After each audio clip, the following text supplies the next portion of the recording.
కేసీఆర్ వైఖరి చూస్తుంటే ఏ క్షణమైనా బీజేపీలో బీఆర్ఎస్ను విలీనం చేసేలా ఉన్నారన్నారు మంత్రి కోమటిరెడ్డి వెంకటరెడ్డి. త్వరలోనే మరికొంతమంది బీఆర్ఎస్ ఎమ్మెల్యేలు కాంగ్రెస్లోకి వస్తారని చిట్చాట్లో చెప్పారు. సభలో మీకు మేము చాలు అంటున్న కేటీఆర్, హరీష్ ఎన్నికల్లో రేవంత్ని ఎందుకు ఓడించలేకపోయారని ప్రశ్నించారు.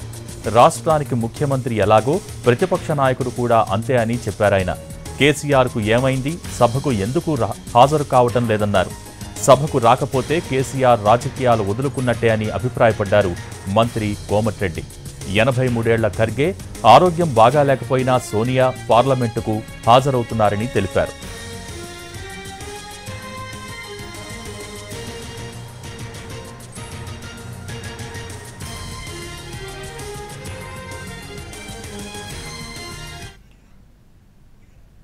కేసీఆర్ వైఖరి చూస్తుంటే ఏ క్షణమైనా బీజేపీలో బీఆర్ఎస్ను విలీనం చేసేలా ఉన్నారన్నారు మంత్రి కోమటిరెడ్డి వెంకటరెడ్డి.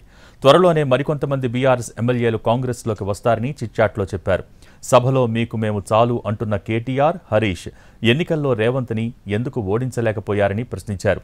రాష్ట్రానికి ముఖ్యమంత్రి ఎలాగో ప్రతిపక్ష నాయకుడు కూడా అంతే అని చెప్పారాయన. కేసీఆర్కు ఏమైంది, సభకు ఎందుకు హాజరు కావటం లేదని అన్నారు.